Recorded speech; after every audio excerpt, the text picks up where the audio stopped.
எல்லாம் வல்ல இறையர்கள் துணை இருக்கட்டும். இந்த பதிவு 2025 ஆண்டு மிதுனம் ராசி அன்பர்களுக்கு என்ன மாதிரியான பலன்களை எதிர்பார்க்கலாம் அப்படிங்கிறதுக்குரிய ஒரு பதிவு. இந்த ஆண்டுல குறிப்பிடத்தக்க வகையில உங்களுடைய வேலை, சொந்த தொழில் சார்ந்த விஷயங்கள்ல சிறப்பான பலன்களை எதிர்பார்க்கலாம். ஆரோக்கியத்தின் மீது நல்ல ஒரு முன்னேற்றம் அப்படிங்கிறது இருக்கும். உடல் நலத்துல மிகப்பெரிய மாற்றத்தை சந்திக்கக்கூடிய வகையில இருக்கும். பல நாட்களாக மருத்துவம் சார்ந்து நிறைய முயற்சி பண்ணியும் எந்த விதமான முன்னேற்றமும் இல்லை அல்லது பெரிய மாற்றம் இல்லை அப்படிங்கிற நிலையிலிருந்து மாற்றங்கள் இருக்கும். இதுல செப்டம்பருக்கு பிறகு உடல்நல பாதிப்பு மீண்டும் சரியாகக்கூடிய நிலைக்கு வந்து மீண்டும் பிரச்சனையை நோக்கி செல்லக்கூடிய ஒரு ஆண்டாகவும் இருக்கிறது. வேலையில உத்தியோகஸ்தர்கள் வேலையில பதிவு உயர்வு, சம்பள உயர்வு இதெல்லாம் கிடைக்கக்கூடிய ஒரு காலகட்டமாகவும் இருக்குது. சிலருக்கு கடவுள் பக்தி அதிகரிக்கக்கூடிய ஒரு காலகட்டமாக இருக்கக்கூடிய சமயத்துல கடினமான முயற்சிகள் கூட மிக எளிதான வகையில உங்களுக்கு கொஞ்சம் ட்ரை பண்ணீங்கன்னாலே மிகப்பெரிய மாற்றத்தை கொடுக்கும். ஸோ இது எல்லாமே பாத்தீங்கன்னா எல்லா விஷயங்களுக்கும் பொருந்தும். அதாவது குழந்தை பிறப்புக்கு ஆகட்டும், குழந்தை பிறப்பு வகையில பாத்தீங்கன்னா நீண்ட நாட்களாக எதிர்பார்த்து காத்திருக்கக்கூடிய நபர்களுக்கு குழந்தை பிறப்பை மிக சிறப்பாக கொண்டு வந்து கொடுக்கக்கூடிய அமைப்பெல்லாம் உண்டு. திருமணம், வேலை வாய்ப்பு, தொழில் எல்லா விதத்திலையுமே உங்களுக்கு பாசிட்டிவா இருக்குது. இதுல ரொம்ப முக்கியமா பாத்தீங்கன்னா இந்த காலகட்டத்துல உங்களுக்கு குரு பகவானுடைய பயிற்சியால ஜென்ம குரு என்று சொல்லக்கூடிய ஒரு அமைப்பு அப்படிங்கிறது உருவாகிறது. ஸோ ஜென்ம குரு அப்படிங்கிறது பொதுவா பாத்தீங்கன்னா ஜென்ம குரு அப்படிங்கிறது பாத்தீங்கன்னா சந்திரன் இருக்கக்கூடிய ராசியில குரு பகவான் அமரக்கூடிய நிலையைத்தான் ஜென்ம குருன்னு சொல்றாங்க. இந்த ஜென்ம குரு உங்களுக்கு பாதகதிபதியாகவும் இருக்கார். மிதுன ராசிக்கு பொறுத்தளவு குரு பகவான் அப்படிங்கிறது நன்மை செய்யறதா இருந்தா கூட திட்டிக்கிட்டே தான் கொடுப்பாரு, சிரிச்சுக்கிட்டே ஹாப்பியா கொடுக்க மாட்டார். சோ நன்மை தரக்கூடிய வகையில, ஏன்னா குரு பகவானுடைய தொடர்பு அப்படிங்கிறது நன்மை மட்டும்தான் தரும் அப்படிங்கிறது பொதுவாகவே மக்களுடைய மனதில் பதிந்திருக்கக்கூடிய ஒரு விஷயம். ஆனால் மிதுன ராசியை பொறுத்தளவு அவர் நல்லதே பண்ணா கூட சிரிச்சுக்கிட்டே ஹாப்பியா வாப்பா அப்படின்னு சொல்லி கொடுக்க மாட்டாரு, தவிர வந்து தொலை வாங்கிக்கோ அப்படின்னு சொல்லி திட்டிக்கிட்டே கொடுக்கும்படியாக ஒரு நிலையில தான் குரு பகவான் நல்லதை கூட செய்வார். சோ இந்த நிலையில ஜென்மகுரு அப்படிங்கிற ஒரு அமைப்பு உருவாவதால் ஜென்மகுரு காலகட்டம் அப்படிங்கிறது பொதுவா பாத்தீங்கன்னா வேலையில இருக்கிறவங்களுக்கும் சரி, படிச்சுட்டு இருக்கிறவங்களுக்கும் சரி, தொழில் பண்றவங்களுக்கும் சரி, உங்களுடைய வாழ்நாளில் இதற்கு முன்னாடி நீங்கள் தெரிந்தோ தெரியாமலோ செய்த நன்மைக்கும் தீமைக்கும் கூலி தரக்கூடிய ஒரு மிக முக்கியமான காலகட்டம். நல்லது பண்ணிருந்தீங்க, நேர்மையா இருந்திருந்தீங்க அப்படின்னா இந்த காலகட்டம் உங்களுக்கு மிகப்பெரிய பிரச்சனை வரக்கூடிய நிலையில இருந்தாலும் அது எல்லாத்தையும் கிளியர் பண்ணி உங்களுக்கு சூப்பரா ரூட்டு போட்டு கொடுத்துரும். இதற்கு முந்தைய காலகட்டத்துல அல்லது இப்போது கூட ஏதேனும் ஒரு வகையில கெடுதல் பண்ணிட்டீங்க அல்லது ஏமாத்திட்டீங்க, நேர்மையா இல்லாம இருந்துட்டீங்க அப்படின்னா எந்த வகையில உங்களுக்கு பிரச்சனை எப்படியெல்லாம் தர முடியுமோ அத்தனையும் ரவுண்டு கட்டி கொடுக்கக்கூடிய ஒரு காலகட்டமாகவும் இது இருக்கும். சோ அப்ப இதுக்கு முன்னாடி சொன்ன நன்மைகள் எதுவும் கிடைக்காதா சார் அப்படின்னா கிடைக்கிற மாதிரி வரும்.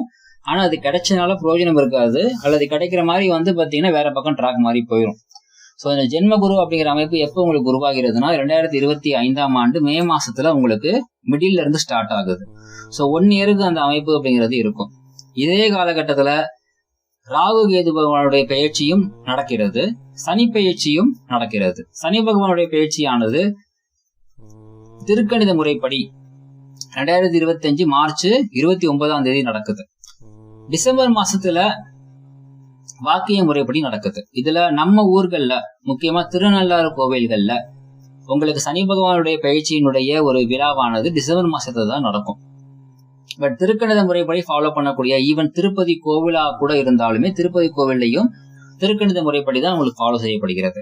சோ அந்த கோவில்கள் இருக்கக்கூடிய எல்லா இடங்களிலுமே, அந்த மாதிரி இருக்கக்கூடிய எல்லா இடங்களிலுமே திருக்கணித முறைப்படி தான் விழா கொண்டாடப்படும். சோ அப்ப அது சனி பயிற்சி அப்ப எப்பதான் ரிசல்ட் சனி பயிற்சி ரிசல்ட் எதிர்பார்க்கலாம் அப்படின்னா உங்களுடைய ஜாதகத்துல 2025 ஏப்ரல்ல இருந்தே சனி பகவானுடைய ஒரு இம்பாக்ட் அப்படிங்கிறது உங்களுக்கு கொடுக்க ஆரம்பிச்சிடும். நன்மையா தீமையா அப்படிங்கிறது தனிப்பட்ட ஜாதகத்தை பொறுத்து சர்வ நிச்சயமாக மாறுபடும். சோ மிதுன ராசியை பொறுத்தவரை பாத்தீங்கன்னா அவர் அஷ்டமாதிபதி, பாக்கியாதிபதி. அதாவது நன்மை தரவும், அதாவது சிம்பிளி சொல்லணும்னா I am the hero, I am the villain அப்படிங்கிற மாதிரியான ஒரு கேரக்டர். அதாவது நன்மை தருவதற்கும் அவர் தான் பாத்தீங்கன்னா அதிபதி, அந்த நன்மையை கெடுத்து விடுறதுக்கும் அதெல்லாம் நீ கொடுக்க கூடாது அப்படின்னு சொல்லி தட்டி விடுறதுக்கும் அவர் தான் அதிபதி. சோ இங்க நன்மையா இருக்க போகிறாரா தீமையா இருக்க போகிறாரா அப்படிங்கிற ஒரு நிலைப்பாடு மட்டும்தான் மிக முக்கியமாக பார்க்கணும். அதுவும் அவங்களுடைய சுயஜாதகப்படிதான். சோ மிதுன ராசிக்கு அவர் பாக்கியாதிபதியாக தான் செயல்படுவாரு, அஷ்டமாதிபதியாக செயல்பட மாட்டாரு அப்படின்னு உத்தரவாதம் கொடுக்க முடியாது. இல்ல அஷ்டமாதிபதியாக கெடுதல் மட்டும்தான் கொடுப்பாரு, பாக்கியம் எதுவுமே கொடுக்க முடியாதுன்னு சொல்லி பயமுறுத்தவும் முடியாது.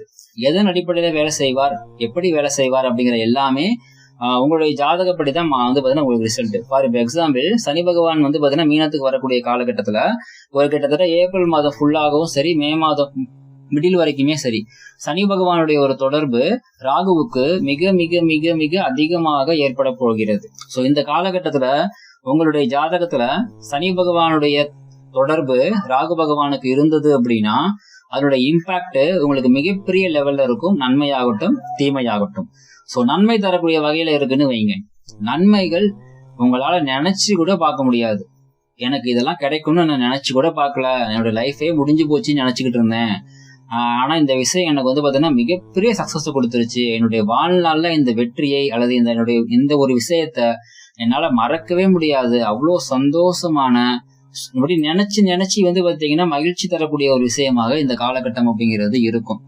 இதுவே நெகட்டிவான அமைப்புல உங்களுடைய ஜாதகத்துல இந்த தொடர்பு கனெக்ட் ஆயிடுச்சு அப்படின்னா நல்லா போயிட்டு இருந்த லைஃப் ரொம்ப சூப்பரா போயிட்டு இருந்துச்சு, இதுக்கு மேல இந்த லைஃபுக்கு எடுத்துக்க முடியாது அப்படிங்கிற லெவலுக்கு பிரச்சனையை கொடுக்கும். சோ இங்க நன்மையா தீமையா அப்படிங்கிறது முன்னாடியே சொன்ன மாதிரி ஜாதகப்படிதான் தொடர்பு. சரி, இப்ப சனி ராகு தொடர்புனா என்ன சார் அப்படின்னா, யாருடைய ஜாதகத்துல எல்லாம் சனி பகவான் வந்து பாத்தீங்கன்னா தன்னுடைய ராகுனுடைய சாரத்துல நிக்குதோ, அதாவது சனி பகவான் ராகு சாரத்தில் இருந்தாலும், ராகு பகவான் சனி சாரத்தில் இருந்தாலும், சனியினுடைய பார்வையில் ராகு கேதுக்கள் இருந்தாலும், சனியினுடைய நேரடி தொடர்பில் அதாவது சனி ராகு சேர்க்கையே இருந்தாலுமே வந்து பாத்தீங்கன்னா இது எல்லாமே சனி ராகு தொடர்பு தான். சோ எந்த அளவுக்கு இதுல வந்து ஸ்ட்ராங்கா கனெக்ட் ஆயிருக்குதோ அந்த அளவுக்கு நன்மையும் தீமையும் முடிவெடுக்கப்படும். நன்மையா தீமையா அப்படிங்கறது உங்களுக்கு சுயஜாதகம் தான் முடிவெடுக்கப்படுங்கிறதுல மாற்று கருத்தே இல்ல. சோ அதனால வந்து என்னோட ராசிக்கு ஒரு நல்லது மட்டும்தான் பண்ணுவாரு, என் ராசிக்கு கெடுதல் மட்டும்தான் பண்ணுவாரு அப்படிங்கிற ரெண்டையுமே போட்டு நீங்க வந்து பாத்தீங்கன்னா குழப்பிக்க தேவையில்லை. ஜாதகப்படிதான் அதனுடைய தீர்வு அப்படிங்கிறது இருக்கும். இதே நன்மை தரக்கூடிய வகையில இருந்துச்சுன்னு வைங்க, இதுக்கு மேல சூப்பர் வேலை எனக்கு கிடைக்கவே கிடைக்காது, அவ்வளவு பக்காவான வேலை, நான் நினைச்சு பார்த்ததை விட வந்து பாத்தீங்கன்னா டபுள் மடங்கு சம்பளம் அப்படிங்கிறபடியான வேலையை கொண்டு வந்து கொடுத்துருவாரு.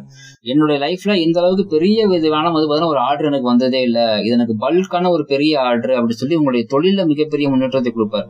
கல்யாணம் வந்து பாத்தீங்கன்னா நான் கல்யாணம் எனக்கு நடக்கும்னு நினைச்சு கூட பாக்கல, இவ்வளவோ ட்ரை பண்ணி வெறுத்து போயாச்சு, திடீர்னு அந்த கல்யாணம் வந்து பாத்தீங்கன்னா டப்புன்னு ஷார்ட் பீரியட்ல நடத்தி கொடுத்துருச்சு அப்படிங்கிறபடி இருக்கும். குழந்தை பிறப்பு, இனிமே உங்களுக்கு குழந்தை பிறப்பே இல்ல, மருத்துவம் எடுத்து கூட பலனே இல்லை அப்படிங்கிற நிலையில இருக்கிறவங்களுக்கு இந்தாங்க உங்களுக்கு வந்து பாத்தீங்கன்னா ஒரு கரு சூப்பரா உருவாயிருக்குதுன்னு சொல்லி ஒரு அற்புதமான ஒரு சந்தோஷத்தை கொடுக்கக்கூடிய ஒரு அமைப்புல இருக்கும். யோசிச்சு பாருங்க, பல நாட்களாக பல லட்சங்களை செலவு செஞ்சு நீங்க வந்து பாத்தீங்கன்னா கரு உருவாகலனா கூட இந்த பீரியட்ல அற்புதமான ஒரு கருவை வந்து பாத்தீங்கன்னா உங்களுக்கு கொண்டாந்து கொடுக்கும். அது அற்புதமான குழந்தையாக உங்களுடைய கைகள்ல கூடிய சீக்கிரம் தவள போகிறது. சோ இது எல்லாமே எப்போ அது பாசிட்டிவா உங்களுக்கு கனெக்ட் ஆயிருக்கும் பொழுது. இதே நெகட்டிவா இருக்குதுன்னா இப்ப நான் சொன்ன அதே விஷயங்களை நெகட்டிவ் ஆஸ்பெக்ட்ல நீங்களே போட்டுக்கோங்க. ஏன்னா அது வேற வந்து பாத்தீங்கன்னா தனித்தனியா சொல்லி உங்களை வந்து பயமுறுத்த விரும்பல. சோ அப்போ வந்து நன்மையா தீமையாங்கிறதுல உங்களுடைய சுயஜாதகம் முடிவு பண்ண போகுது. நன்மைனா பல மடங்கு, தீமைனாலும் பல மடங்கு. சரி, அடுத்ததா ரொம்ப முக்கியமான ஒரு வந்து பாத்தீங்கன்னா குரு பேச்சினுடைய பலனாக முன்னாடியே வந்து சொன்னேன் இல்லைங்களா, அந்த பலன்கள்ல இருக்கக்கூடிய தீமைகளை வந்து பாத்தீங்கன்னா இந்த சனி பகவானுடைய ஒரு நிலையானது அதிகப்படுத்தும். அதே மாதிரி அந்த நிலையில் இருக்கக்கூடிய நன்மைகளையும் வந்து பாத்தீங்கன்னா இதே சனி பகவானுடைய பயிற்சி குறைக்கும். சோ நன்மையை குறைப்பதற்கும் தீமையை அதிகரிப்பதற்கும் கூட வந்து பாத்தீங்கன்னா சனி பகவானுடைய ஒரு நிலையானது உங்களுக்கு சப்போர்ட் செய்ய போகிறது. அடுத்ததா ராகு கேதுனுடைய மிக முக்கியமான பயிற்சி இது. ஏன்னா வந்து பொதுவா 3ஆம் இடம், 6ஆம் இடம், 11ஆம் இடம் இந்த இடங்கள்ல பாவ கிரகங்கள் என்று சொல்லக்கூடிய மிகப்பெரிய கிரகங்கள்ல வந்து பாத்தீங்கன்னா சனி பகவானும் ராகு பகவானும் கேது பகவானும் இந்த கிரகங்கள் கனெக்ட் ஆனிச்சுன்னா மிகப்பெரிய லெவல்ல சக்சஸ் கொடுக்கும் அப்படின்னு சொல்லிட்டு பொதுவா சொல்லுவாங்க. நல்லா கேட்டுக்கோங்க, பொதுவா தான் சொல்லுவாங்க. இந்த காலகட்டத்துல மிகப்பெரிய சக்சஸ்னா வந்து பாத்தீங்கன்னா அதாவது லைஃப்ல இப்படி ஒரு ஜாக் பாட்டு கிடைக்கவே கிடைக்காது அப்படிங்கிற விஷயம் தான் வந்து உங்களோட பாயிண்ட் ஆஃப் வியூல புரிஞ்சுக்குவாங்க. சோ அப்படி ஒரு காலகட்டமாக இருக்கும் சொல்லி பொதுவா சொல்லப்படுகிறது. பட் 3ஆம் இடத்துல கேது வந்து அமரக்கூடிய காலகட்டத்துல ஆப்போசிட்ல வந்து பாத்தீங்கன்னா 9ஆம் இடத்துல வந்து பாத்தீங்கன்னா ராகு பகவான் அமர்வார். இதுல பிளஸ்ஸான விஷயம் என்னன்னா வெளிநாட்டு முயற்சிக்கு மிகப்பெரிய சக்சஸ் உண்டு, தந்தை வழியில சில தொந்தரவுகள் உண்டு, இது மைனஸ். சரிங்களா? சோ பிளஸ்ஸான விஷயம் வெளிநாட்டு வேலைக்கு மட்டுமே கிடையாது, வெளிநாட்டு தொழிலுக்கு மட்டுமே கிடையாது. உயர் படிப்பு பெரிய லெவல்ல கொண்டு போறீங்க, அடுத்த லெவல்ல நோக்கி பாத்தீங்கன்னா மூவ் பண்றீங்க, இரண்டாம் திருமணத்துக்கு முயற்சி பண்றீங்க, தந்தைக்கு ஏதேனும் பாத்தீங்கன்னா ஒரு பெரிய ஒரு நன்மைகளை பாத்தீங்கன்னா கொண்டு வந்து கொடுக்கணும், அப்பாவுக்கு பாத்தீங்கன்னா இந்த பேரை நான் வாங்கி கொடுக்கணும், அப்பாவுக்கு தேவையான ஒரு விஷயத்த நான் என் கையால் செஞ்சு கொடுக்கணும் அப்படிங்கிற எல்லாத்தையுமே சூப்பரா சப்போர்ட் பண்ணும். இதே மாதிரி இந்த காலகட்டத்துல சொத்துக்களை விற்பதற்கான முயற்சிகள்ல இருக்கீங்க அப்படின்னாலும் உங்களுக்கு சப்போர்ட் பண்ணும். சோ இது கம்ப்ளீட் ஆகுமா அப்படிங்கிறது ஜாதகத்தை பொறுத்து தான். ஆனா இந்த கிரக நிலைகள் உங்களுக்கு சப்போர்ட் பண்ணும். அந்த விஷயம் பாத்தீங்கன்னா சேல்ஸ் ஆகிறதுக்கு தேவையான சப்போர்ட்ஸ் கொண்டு பாத்தீங்கன்னா கண்டிப்பாக கொடுக்கும். இதே கிரகநிலை அமைப்புகள் பாசிட்டிவா இருந்துச்சுன்னா, இப்ப சொன்னா இதே விஷயங்கள் உங்களுக்கு டக்குன்னு போய் பக்கத்துல உட்கார்ந்தா போதும், அல்வா துண்டு மாதிரி எடுத்து கொடுத்துரும். பட் இதே அமைப்புகள் உங்களுடைய ராகு கேதுனுடைய ஒரு நிலையானது இந்த கிரக பயிற்சிக்கு நெகட்டிவா கனெக்ட் ஆயிடுச்சு அப்படின்னா, இப்ப நான் சொன்ன அதே அந்த ராகு கேதுவால் கிடைக்கக்கூடிய நன்மைகள் எதுவுமே உங்களுக்கு கிடைக்காதுங்கிறதுல மாற்றுக்கருத்து இல்லை. சோ மிக கடினமான ஒரு காலகட்டமாக இந்த ராகு கேதுனுடைய ஒரு பயிற்சியானது இருக்கும். சோ உங்களுக்கு ஆண்டினுடைய தொடக்கத்துல 3 மாசம் ஒரு மாதிரி ஒரு பலன், அதுக்கடுத்து ஒரு 6 மாசம் வேற மாதிரி பலன், அதுக்கடுத்து கடைசி 3 மாசம் அப்படிங்கிறது டோட்டலி வேற மாதிரியான பலன். சோ இதை 3 பகுதிகளாக பிரித்துக் கொள்ளுங்கள். சோ இதுல 3 பகுதியிலையுமே நன்மை தீமை அப்படிங்கிறது உங்களுடைய சுயஜாதக அடிப்படையில மட்டும்தான் தீர்மானிக்கணுமே தவிர, இந்த ராசி அதனால இப்படிதான் கொடுப்பாரு அப்படின்னு சொல்லி முடிவு பண்ணிக்காதீங்க. ஏன்னா ராசிங்கிறது பாத்தீங்கன்னா ஜஸ்ட் இப்ப உங்களுடைய அதாவது கேட்டு மாதிரிங்க. இப்ப நீங்க பாத்தீங்கன்னா ஒரு வீட்டுக்குள்ள நுழைகிறீங்கன்னா அந்த கேட்டு தான் ராசி. ஆனா நீங்க கேட்டுலயே வாழ முடியாது, வீட்டுக்குள்ள போய் தான் வாழணும். வீடுங்கிறது எதுனாதான் உங்களுக்கு சுயஜாதகம். சோ பாத்தீங்கன்னா அந்த கேட்டை வச்சு எப்ப அந்த கேட்டு இருக்குல்லப்பா அந்த கேட்டு இருக்கிற வீடுதான்ப்பா அப்படின்னு சொல்லி அடையாளம் காமிக்கிறதுக்காகத்தான் ராசியை தவிர, கேட்டுலயே நீங்க உங்களுடைய வாழ்க்கையை நடத்த முடியாது, குடும்பத்தை நடத்த முடியாது. சரிங்க, அந்த கேட்டு பாத்தீங்கன்னா எப்படி வேணா இருக்கலாம், கேட்டே இல்லாம கூட இருக்கலாம். சரிங்களா, வெறும் வீட்டுக்கு கூட மட்டும் இருக்கலாம். ஆனா வீடு தான் அவங்க அந்த வசிக்கிற இடம் தான், அவங்க புலங்குற இடம் தான் எல்லா விஷயத்தையும் தீர்மானிக்க போகிறது. சோ அதன் அடிப்படையில் சுயஜாதகம் மட்டுமே எல்லா விதத்திலையும் நன்மைகளையும் தீமைகளையும் அதிகப்படுத்தி தரவோ குறைத்து தரவோ மாற்றி தரக்கூடிய ஒரு சக்தி கொண்டது அப்படிங்கிறதுல எந்தவித மாற்று கருத்தும் இல்லை. சோ இதுல பிளஸ்ஸா இருந்துச்சு அப்படின்னா, இந்த வருடம் உங்களுடைய லைஃப்ல மறக்கவே முடியாத நன்மைகளை அள்ளி தரும். கெடுதலா அமைஞ்சிருச்சு அப்படின்னா ஐ எம் வெரி சாரி, நீங்களே புரிஞ்சுக்கோங்க. வாழ்த்துக்கள்.